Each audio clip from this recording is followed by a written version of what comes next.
सदन में सर्वसम्मत से जीएसटी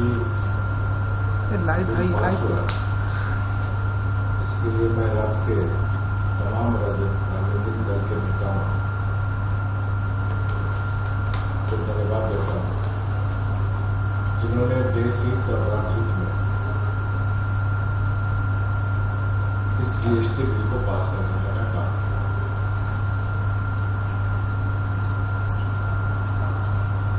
वर्षों से ये चर्चा चल रही थी कि देश में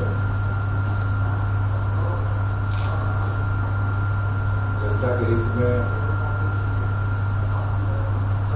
उद्योग जगत हो या फिर छोटे कारोबार हो, इसका निर्णय होना चाहिए। मैं देश के प्रधानमंत्री आदरणीय नरेंद्र भाई मोदी जी और देश के वित्त मंत्री अरुण जेटली जी को विशेष करके, जिन्होंने लगातार राज्यों के साथ मीटिंग कर एक सर्वसम्मत जीएसटी बिल को लोकसभा से या राज्यसभा से पास कराने का काम। झारखंड देश का तीसरा राज्य, पहला राज्य तेलंगाना, दूसरा बिहार, तीसरा झारखंड राज्य जीएसटी बिल को पास किया। मुझे लगता है कि देश के तमाम राज्यों में मई तक जीएसटी बिल पास हो जाएगी। केंद्र सरकार लगभग तैयारी करी हुई है कि 1 जुलाई से इस जीएसटी बिल को लागू करें। झारखंड सरकार भी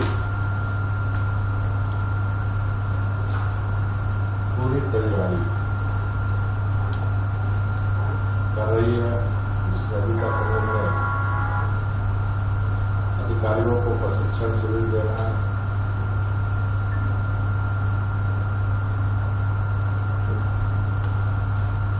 और व्यापारी चैम्बर ऑफ कॉमर्स सीआईए से के साथ लगातार संपर्क स्थापित कर उनकी कमेटी भी वाणिज्यकर आयुक्त के नेतृत्व में कमेटी का भी गठन किया गया है, ताकि इम्प्लीमेंट के समय जो विसंगतियां या फिर कमी आए तो समन्वय स्थापित करके तो जीएसटी बिल को झारखंड में अच्छे ढंग से लागू कर सके। इसके साथ साथ राज्य के सभी माननीय 81 विधायकों का प्रशिक्षण शिविर भी 3.5 बजे रखा है। उद्योग जगत के लोगों से भी अपील होगी कि अब जीएसटी को लागू करने की पूरी तैयारी उन्हें भी करनी चाहिए। जहां उद्योग जगत को अपना सॉफ्टवेयर सिस्टम को बदलना है, वहीं छोटे कारोबारी वो भी जीएसटीएन पोर्टल पर अपना रिटर्न दाखिल कर सकता है। जीएसटी लागू होने से कोई महंगाई बढ़ेगी नहीं,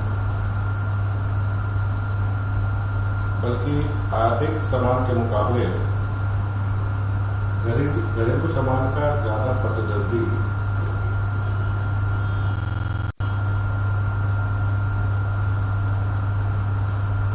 आर्थिक सामान पर कराधान स्थानीय उद्योग द्वारा चुकाए गए कर के बराबर हो। इससे घरेलू उद्योग द्वारा चुकाए गए कर के बराबर हो। इससे घरेलू विनिर्माण और मेक इन इंडिया मजबूत हो।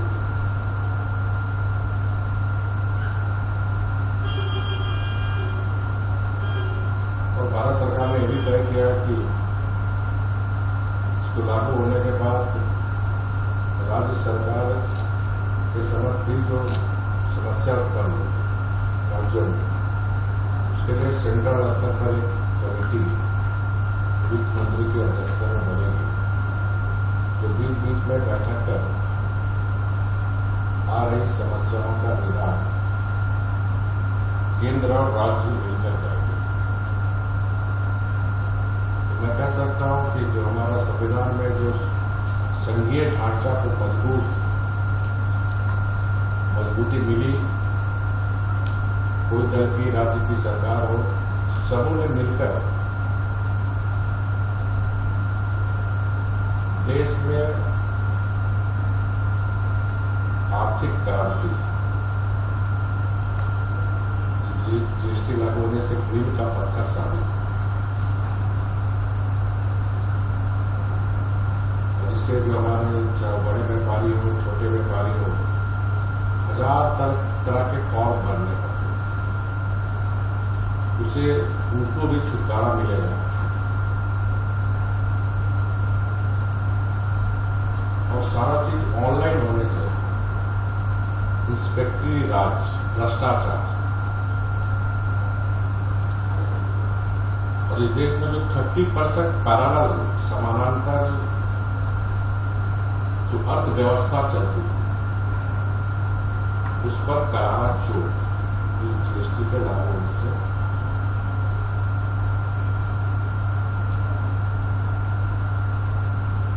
देश हित, राज्य हित का यह कदम निश्चित रूप को देश को आगे बढ़ाने में महत्वपूर्ण भूमिका अदा करेगा।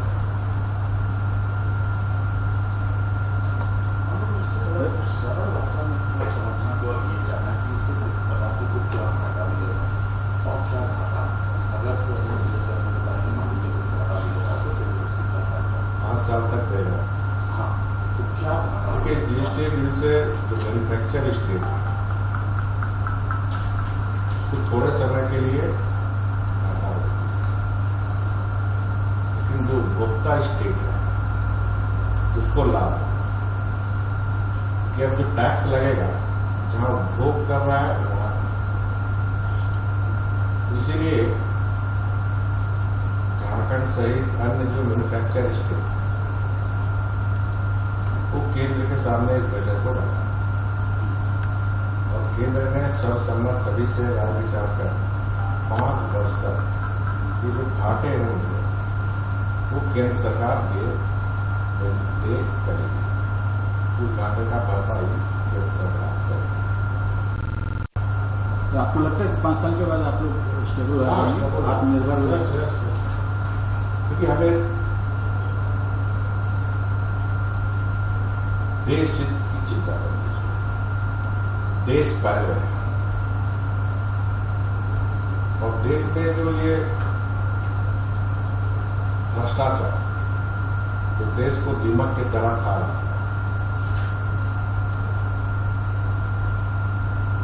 उससे इस जीएसटी लागू होने से चाहे बड़े व्यापारी हो चाहे छोटे व्यापारी हो, अब इसमें चोरी करने की गुंजाइश कम से कम है।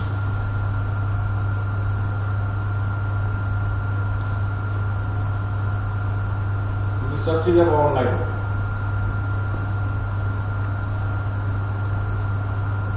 दो चीज जैसे मैन्युफैक्चरिंग स्टेट को थोड़ा सा हो और उपभोक्ता स्टेट को फायदा हो। तो जैसे यहाँ गाड़ी बन रहा, टाटा यहाँ पर गाड़ी बना रही है, इसका कंजम्पशन मान लीजिए तमिलनाडु में होगा, तमिलनाडु में टैक्स उसको मिलेगा, यहाँ हम लोग को नहीं मिलेगा। कैसे मिलेगा? तो उपभोक्ता जहाँ भोग करेगा ना, हाँ, तो 80% जो प्रोडक्शन का वही मिलेगा, हमें कम मिलेगा। वही जो घाटे हो रहे वो घाटे को 5 साल में केंद्र सरकार, ये परेशानी राज्य के समझ भी है, और इसीलिए जो केंद्र में वित्त मंत्री की अध्यक्षता में कमेटी बनी, इस एक्ट लागू होने से जो चाहे मैन्युफैक्चर स्टेट हो चाहे उपभोक्ता स्टेट, क्या रिजल्ट आया। जैसे हम लोग ने जब बैट को लगाया तो बैट लगाने पर भी इसी तरह की आशंका हो रही, बैठ लगने के बाद हर राज्य का राजस्व बढ़ा, झारखंड का भी राजस्व बढ़ा। तो कोई भी नया कानून जब इम्प्लीमेंट होता है तो मन में तरह तरह की शंकाएं होती है, लेकिन जब प्रैक्टिकल इम्प्लीमेंट होता है तो उस इम्प्लीमेंट के बाद निश्चित रूप से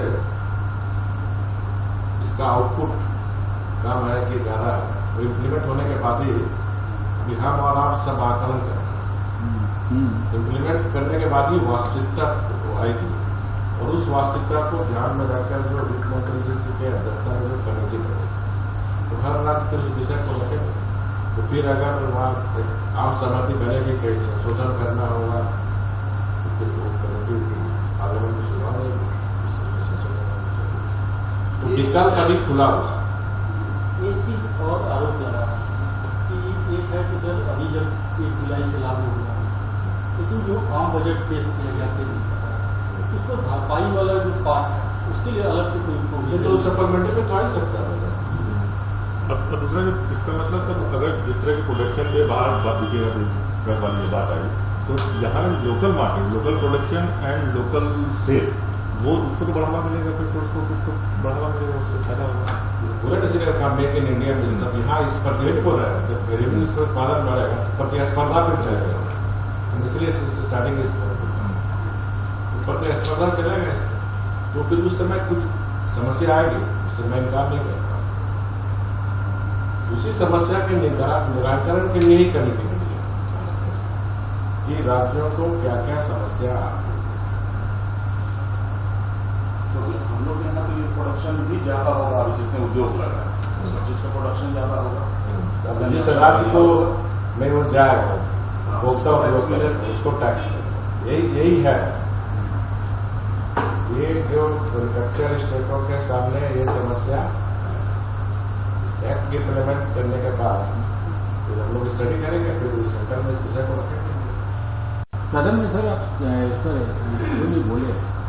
इसलिए कि जीएसटी बिल पर जो भी बैठकें होती है वो सीपीसी नहीं जाती, इसलिए हमने कहा कि सीपीसी होंगे। कल इंडिया की बैठक में कहेगा कि मैक्सिमम बैठक में सीपीसी नहीं जाती, वो बहुत विस्तृत रूप से एक एक चीज को बारीकी से अध्ययन किए होंगे, इसलिए कहा कि आप विषय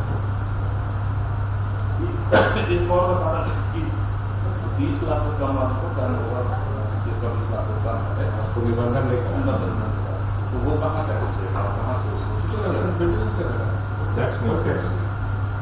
देखिए इससे घरेलू छोटे उद्योग जो व्यापारी है जो देश में करीब 7-8 करोड़ तो काफी रिलीफ मिले। 50 लाख से भी ऊपर वाले को 1 से 2% तक ही। इस जीएसटी बिल में जो छोटे व्यापारी है उसका भी जीएसटी बिल में ध्यान सर। तो ये जो छोटे व्यापारी इनको भी मतलब कहीं अपना पोर्टल पे या कहीं कुछ तो रजिस्ट्रेशन करवाना 20 लाख तक वाले में कहीं कुछ भी निबंधन ही नहीं करा। वो फिर अंडर इन्वॉइसिंग मान लीजिए किसी का 25 लाख 30 लाख है, वो कह रहा कि नहीं हम 20 लाख से कम वाले हैं, उनको कैसे पकड़ेंगे? वो लोग तो कागज पे और अभी तक जितना निबंधन हुआ है अभी और कितना है निबंधन? तो चल रहा है, अभी चल रहा है। निबंधन का प्रक्रिया चल रहा है। अभी तक जो मेरी जानकारी में जैसे हमने कहा थोड़ा सा मामला भी चल रहा है, इसीलिए कहा ना व्यापारियों को भी अपना वेबसाइट को संशोधन करना। जो छोटे व्यापारी है उसको जीएसटी का अपने पोर्टल में आप जाके जितना ज्यादा आईटी का प्रयोग होगा ना उतना पारदर्शी शासन भी चलेगा, पारदर्शी बिजनेस भी चलेगा। देखिए हर व्यापारी चाहे हर जनता ईमानदारी से, कुछ लोग ही होते हैं सोसाइटी में, इससे जो ईमानदारी से व्यापारी करना चाहे छोटे कारोबारी हो चाहे बड़े हो उसको बहुत शौक है। सर आपके जमाने जो रखा है 5%, 12%, 18% और 28%, इसका क्या कॉन्सेप्ट है कि वो उसका कंसेप्ट है ना अलग बैठक में जो हम सीपीसी से जानकारी देते हैं, हर स्टेट अलग अलग डिमांड करे, कोई बोला 15% करे, कोई बोला 16%। ये तो है वो 18% से नहीं बचेगा, 18% के अंदर ही टैक्स है। 15 भी हो सकता है, 16 भी हो सकता है, 17 भी हो सकता है, 18 भी हो सकता है, ठीक है। 18 इसका मैक्सिमम लिमिट। मैक्सिमम। अच्छा सर, आपके जमाने का मशहूर अभिनेता विनोद खन्ना का निधन हो गया। नहीं, आप निश्चित रूप से ये फिल्म जगत के साथ साथ, क्योंकि वो राजनीतिक क्षेत्र में भी उनका कदम आ चुका था और गुरदासपुर से हमारे सांसद भी थे। फिल्म जगत के साथ साथ देश को भी अपूर्णीय क्षति हुई है। उनके निधन पर शोक व्यक्त करते हैं जाकर के 3.5 करोड़ जनता।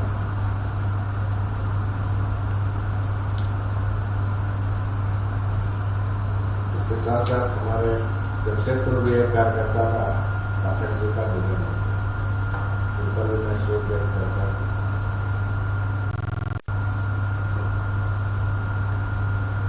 सर एक और सवाल ये नक्सलवाद से जुड़ा हुआ है।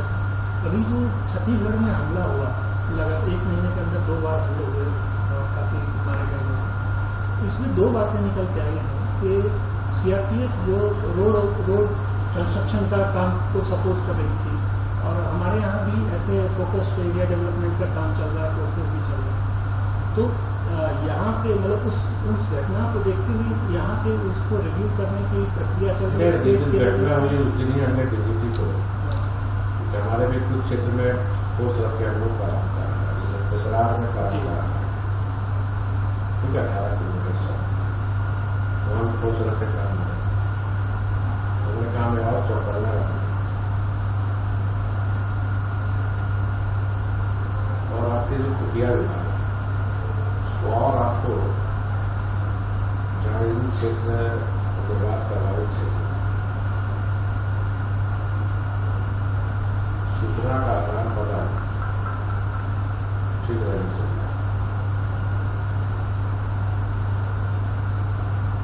राज्य सरकार चौकन्ना है।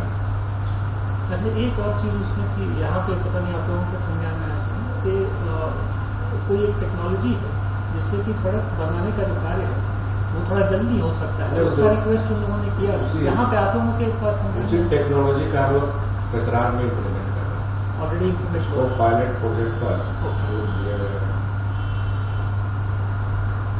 और वो टेक्नोलॉजी सफल हो जाता है तो जो उग्रवाद क्षेत्र है उस टेक्नोलॉजी का, क्योंकि उसमें कॉस्ट भी हमको 10 से 10% कम होगा और समय भी कम होगा। वो अगर जो पेशरार वाली सड़क जो नई टेक्नोलॉजी से बन रही अगर सफल सिद्ध हो जाता तो राज्य के अन्य सड़कों को में भी उस टेक्नोलॉजी को इम्प्लीमेंट करेंगे। मतलब सिर्फ नक्सल प्रभावित क्षेत्र ही नहीं, अदर क्षेत्र इधर वो 10% डिस्काउंट बच रहा है, पैसा भी बच रहा है और समय भी बच रहा है, क्योंकि बहुत नए नए टेक्नोलॉजी हर क्षेत्र में आ रहा है। वैसे टेक्नोलॉजी को हम लोग पायलट में देकर